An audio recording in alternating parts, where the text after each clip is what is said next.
Welcome to the Disreputable podcast. My name is Brandon. I'm the co-host with Dean Curry. We're so excited that you're tuning in. We have so many things planned. You're in for a special treat. Over the next few episodes, you're going to hear different things about life, leadership, but you can count on this. It's probably going to be disreputable. So if for whatever reason you've already arrived, or people like you just as you are, maybe this isn't for you. But if you found yourself at some point with a disreputable reputation, then this podcast is for you. Thanks for listening. Hey everybody, welcome to the Disreputable podcast. Yes. Episode 4. It's me. Can you believe it? Brandon. We've already got 4. It's crazy. I'm here with Dean. Yeah, hi, welcome. And, man, thank you so much. Just wanted to say thanks to everybody for listening. Yeah. On the reviews and the downloads. People have been so kind. It's been great. And thank you to BD Local, too, for Absolutely. facilitating this. They do a great job. For sure. Well, let's talk a little bit about mentorship today. I was thinking about the word mentorship because I think a lot of times there's a misconception of mentorship. I would consider you to be a mentor of mine. And I think in some ways there is this misconception that mentors either do two things. Mentors search for mentees, and then mentors give principles for then you to live by. And I think where I would feel like that would be false would be I think a mentee should look for mentor. And then I think it's more immersion versus principles. What do you mean, explain the immersion? I mean, like, okay. Just doing life together. Yeah, like, I feel like you surround yourself with the people you want to be like. And I feel like principles is like, hey, Brandon, do these 4 things to be a better blank. And it's not who you are. It has no identity to it. There's no traction there. I agree. I think it's helpful if a mentor can articulate a philosophy. I think it's helpful. So I mean, I don't think it's bad to have 4 points, right? If you're able to concisely communicate something to somebody. I tell people with regularity, hey, think through what you believe, so that if somebody asks you, you can articulate it. But the best kind, right, as they say, the best kind of mentorship is caught rather than taught, right? Because you just going places together. Yeah. I got in the habit years ago. I had a mentor who would just invite me to go with him. So we would drive to Seattle for an appointment, and it wasn't a lot of teaching, but a lot was caught. Yeah. Because I got to watch him in various circumstances, under various levels of pressure. Yeah. Don't you feel like in some ways that we're raising young leaders in today's time for things to just be taught and maybe not caught? Yeah, I think so. I think, you know what I noticed, B, is that a lot of people get in their parent mode, and they call that mentorship. That's what I would call the bossy mode. You guys don't know anything. I'm going to just I'll give it to you right now. Right. And so it's kind of these, I'll just give you my bullets. Yeah. And you just think on that wisdom for a minute. Right. That is, it's funny to me to see people who never shift out of parent mode. I think real mentorship is showing people every gear you've got, so they see you with your guard down. They see you laughing, and you're not always the parent. Sometimes you're the student and not the teacher. Mm-hmm. Years ago, when I went to Africa for the first time, I had a friend who had been many times. And right before we left, we had coffee, and I said, well, give me something. What do you want to make sure I do when I'm there visiting? We were visiting some people who were doing some work with HIV-positive orphans through World Vision. What a great organization, by the way. But yeah. Here's what he said to me. Hey, Dean, go as a student, don't go as a teacher. Because guys like you, pastors, right? Right. He said, you're always in teacher mode, but you got to go as a student, because that's where it's really going to be more rich if you're a student. And I think I'm 50 years old, and I've been in the helping profession for 30 years. Yeah. I think I'm entering a season now where I'm into a lot of reverse mentoring, meaning I'm trying to be a student of you, of my son, of my daughter-in-law, of these young men that have been in my life as spiritual sons. Right. Because I feel like, well, it's a new world, and I've never lived in it. Yeah. And they understand things about the world that I don't. So hopefully they can gain some wisdom from me, and Right. I can gain some innocence from them. Right. And Yeah. we can make each other better. Yeah. Reverse mentorship. Yeah. That's where the young teach the old. Yeah. When you say that, what would, in your point of view, would you say the reason why people would have a hard time, leaders would have a hard time doing reverse mentorship? Well, if you think that the world is static, then you probably know more than the guy who just got here. Got you. But the world isn't static. Right. It's changing. I mean, as I said, I've been in leadership for 30 years, but the world changed. So a lot of the principles are the same, Right. but how to communicate them with a group of people that have never seen the world that I've seen. Yeah. I'm learning social media. My kids have basically never been without social media. Yeah, that's good. Good I point. lived through the breakup of the Soviet Union. If I say the Soviet Union to somebody younger than me, most of the time they don't even know what that means. Right. So I have a history that prohibits me from really understanding the present. And they have fresh eyes, So I guess what hinders people is, I know more about the world than you do. But really, I know more about the old world than you do. Yeah. You and I are living 2019 together. None of us have done this. Yeah. The other mistakes I think that people make are the minis, what I call the minis. That is the mini-me syndrome. Okay. In leadership, that's where Dean is trying to make Brandon a mini Dean. Mistake. Yeah. Brandon is not Dean. Right. So you're going to have a lot of hurt feelings if you're trying to make a mini-me. Or the mini Hitler, which is where I'm really just looking for somebody to salute. Just to slap the whole time. Right, and you're not in right, but really though, right? Sure. It's like when I walk in, you salute, Right, and look adoringly at me. Yeah, good point. That happens a lot, I think. Yeah. Where people really just want a crowd. We'll call it mentorship, but I want an audience. I don't think that works. Yeah. So the mini me, the mini Hitler, Yeah. and then just the mini custodial crew, which is where I'm really looking for people to set up chairs. In our world, it's just like in my do world, the things in the church world. Yeah.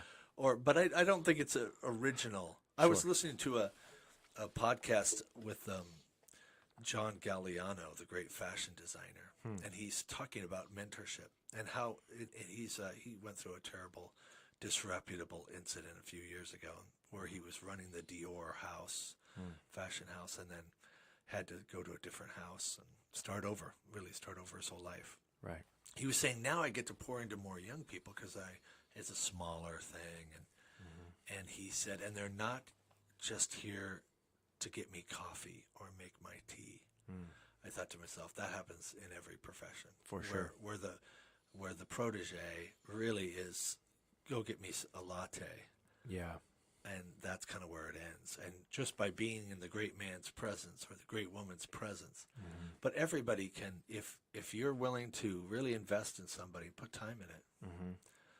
Whether you're a housewife or a business person, you can really make an investment in another human being, help them. Yeah. It's interesting as hearing you talk, because on the flip side of that, I say to myself, we're also in a generation where people don't know how to honor and serve. So somewhere there has to be a gentle agreement or a middle road, and so somewhere to where, it's not forced upon for the latte, but it's understood how to honor and how to serve. I can think of some of the greatest, because I was thinking about mentorship in the last couple of weeks, and there's so many people that I had this thought: can you become great without a mentor? last night I was thinking about this, because there's, a ton of kids that are growing up now, and with the lack of fathers in homes, and one of the main reasons when you start putting it all together is people will say, "Oh, they just have nobody in their life that's mentoring them." Those two ideas go together. First of all, the idea of honor or dishonor, and not having a mentor, because there's no way to keep a mentor without having honor. Absolutely. If I'm in protege mode or mentee mode, however you want to say that, right. One thing you need to know is people will keep you around if they sense you honor them. No one wants to pour into someone who has disdain for them. Maybe that's too strong a word, but is indifferent. Right. I don't want to be critiqued by someone who I'm trying to invest in. Right. So honor should be given from the protege to the mentor, but the mentor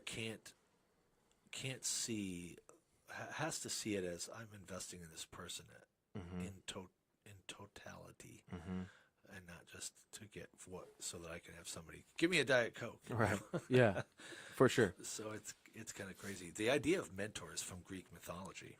So mentor was a person in Greek mythology. This idea of the wise person pouring into others.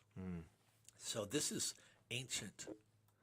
It's an ancient idea, and you cannot be successful without somebody pouring into you, because nobody is truly self-made. Yeah, it's good. You can be successful and not give anybody else credit. Right. But somewhere along the line, somebody invested in you, gave you a shot. Yeah.